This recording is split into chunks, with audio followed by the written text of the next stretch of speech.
Hindi kailangan maghintay ng okasyon para makakain ng ganito kasarap na dessert. Kahit sa araw-araw na panghimagas lang ay pwede mo nang magawa ito dahil napakadali lang nitong gawin. Nung natikman ko nga ito, sabi ko ulit-ulitin ko nang gawin to. Sa itsura pa lang, napaka-special na niyang tignan. Kitang-kita naman, nakatakam-takam ng itsura nitong mango graham jelly.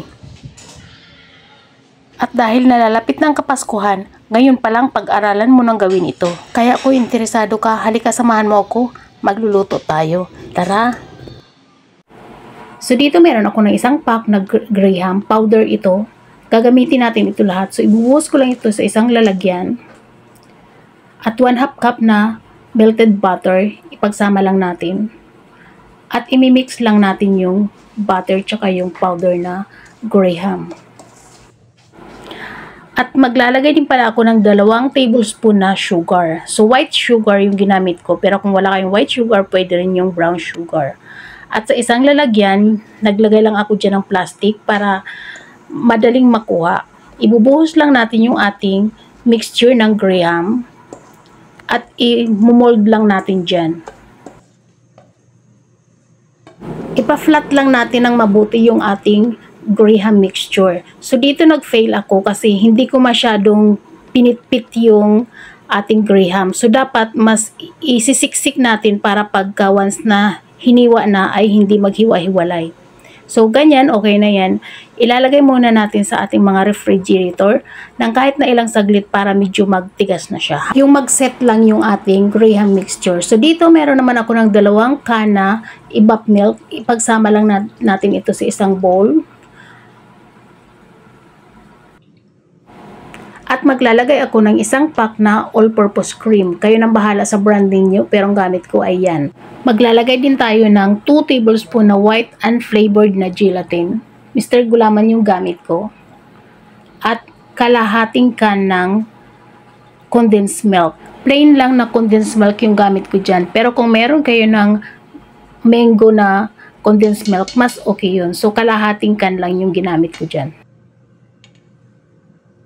At imimix lang natin ito para lahat ng mga ingredients ay mag-well combine.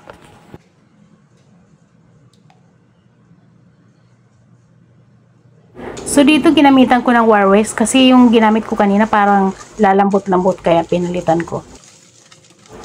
At next, ibubuhos natin sa ating kaserola yung ating evap mixture. At lulutuin natin ito hanggang mag-simmer lang yung ating evap mixture. Yung parang uusok lang siya, okay na yun. So pagka ganito na, yan, ganyan, okay na yan. At meron akong isang pirasong mangga.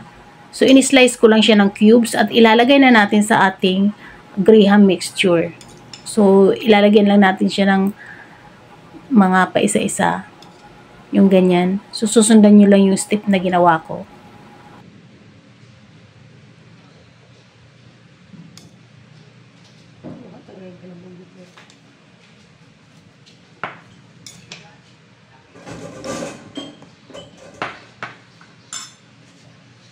Ganyan lang yung magiging itsura niya at ibubuhos na natin yung ating evaporated mixture na niluto natin. So ibubuhos lang natin lahat. At hayaan natin na medyo mag-set muna ng konti, yung lumamig-lamig lang ng konti. At pagka ganyan na, medyo nag-set na yan, itatap na natin yung ating mangga ulit. Na pagka nilagay natin, hindi nalulubog yung ating mangga sa ating mixture ng evap mixture. So yan, ganyan lang. At pag nalagay na natin lahat, ito na yung magiging itsura niya. So ayan, katulad niyan. At ilalagay natin ito sa ating mga refrigerator ng mga 1 to 2 hours. So katulad niyan. Kung ikaw nga pala ay gumagawa nito, paki-comment na lang kung parehas tayo ng procedure ng ating ginawa. So katulad niyan, ilalagay ko lang sa ref. At magbabalik tayo after 2 hours.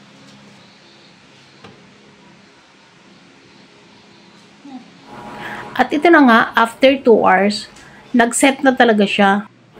At meron na tayo ng mango graham jelly cake. At napakasarap nito kaya itry nyo na. At ayan, so nung tinikman ko to, ang sarap talaga niya. Ayan yung kanyang itsura. At pwede na nating iserve. So yan yung sinasabi ko, kung meron kayong molder, mas maganda. at hindi nakakahiyang i-serve sa ating mga bisita. So napakasarap nito. Kaya kung ikaw ay bago sa aking channel at hindi ka pa nakakapag-subscribe, please subscribe, pakiring the bell para every time na nag-upload ako ay manonotify ka. At paki-follow naman ako sa aking Facebook page, Hilda Kitchen Vlog.